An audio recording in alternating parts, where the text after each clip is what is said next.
Est une stratégie maladroite des partis flamands qui sont dans ce gouvernement. Et cette politique leur fera boomerang. Vous pouvez être sûr qu'on n'entendra plus parler du CDMV aux prochaines élections fédérales. À vous tous qui êtes ici présents, la coordination des sans-papiers est en quête d'une dynamique solidaire autour des personnes sans-papiers. Nous voulons que vous puissiez défendre toutes les personnes sans-papiers qui sont prêtes à être formées et à travailler dans ce pays. Nous vous demandons que vous puissiez militer davantage à nous aider à obtenir la régularisation de toutes les personnes sans-papiers sans exception. Nous vous demandons d'interpeller vos élus pour qu'ils se saisissent du projet de loi citoyenne sur la régularisation, objet pour lequel nous organisons cette manifestation. Je vous remercie. Merci Henriette, merci. Eh bien, ça c'est la voix de la coordination des sans-papiers qui vient de lancer les hostilités. Voilà, en dénonçant carrément cette politique d'asile et migration abjecte, désuète, déformée, qui n'admet personne, qui, avec ces circonstances exceptionnelles, inconnues même des avocats réputés, on se perd dans ce labyrinthe de la loi de 1980. Et donc, maintenant, je vais faire appel à Laetitia Assémien pour prendre la parole au nom du comité des femmes sans papier. Merci.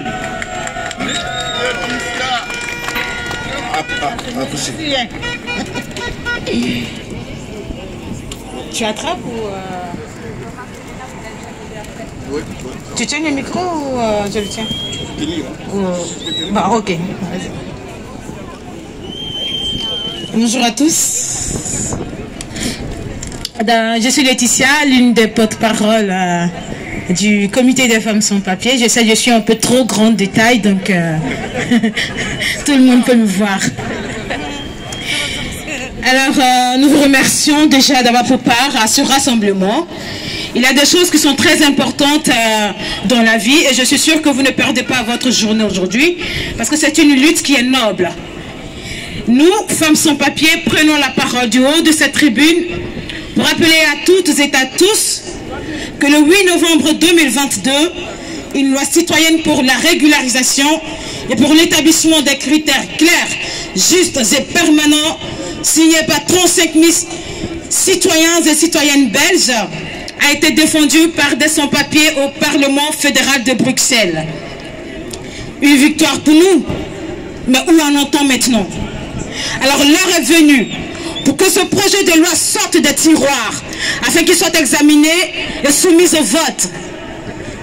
Pour rappel, il y a eu de nombreuses mobilisations, négociations et discussions avec les différents gouvernements fédéraux. Nous pouvons citer entre autres la mise en place des communes hospitalières, les nombreuses campagnes telles que la caravane des migrants, la campagne Oui à Belgium Too, qui a réuni plus de 45 000 signatures, mais également la grève de la faim de nos camarades de l'USPR à l'église de Béguinage à l'été 2021, qui a duré plus de 60 jours, mettant en lumière l'hypocrisie du gouvernement et la ruse de Sami Madi, qui était à l'époque secrétaire d'État à l'asile et la migration. Alors il est important de rappeler à tous et à toutes ces batailles qu'elles font partie de notre parcours de combattants et de combattantes et mettre en lumière l'inaction du gouvernement vis-à-vis de nos situations administratives qui nous identifient en tant que personnes sans. Alors je vais vous expliquer cela parce que quand on est personne sans papier, l'image que la Belgique a donnée à son peuple, c'est qu'une personne sans papier est une personne sans raison. Une personne sans papier pour la Belgique est une personne sans logement. Une personne sans papier pour la Belgique est une personne sans culture. Une personne sans papier pour la Belgique est une personne sans intelligence. Une personne sans papier pour la Belgique est une personne sans savoir-faire, sans hygiène, sans gêne, sans utilité. Finalement, nous sommes surtout sans vie parce que la Belgique a fait de nous des sans-papiers. Alors ce matin, Nous sommes là pour vous rappeler. Il y a des personnes qui sont peut-être en Belgique, mais qui ne savent pas ce que je rappelais maintenant.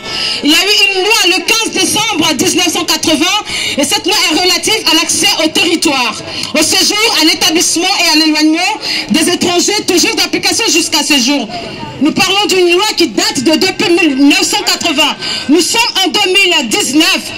Honnêtement, est-ce qu'elle a droit, elle a droit d'être là encore, cette loi? Elle est vieille, cette loi. Elle est caduque. Et les circonstances ne sont pas les mêmes. Les contextes ne sont pas les mêmes. Donc nous sommes là aujourd'hui pour demander à ce que cette loi soit changée. Elle est obsolète, comme je le disais tantôt. Et c'est d'elle que viennent tous nos maux. La procédure actuelle en matière de régularisation est une véritable loterie. Vous avez deux dossiers identiques avec deux différentes réponses. Ce n'est pas normal. Elle ne tient pas compte de nos réalités et son critère, elle est totalement arbitraire.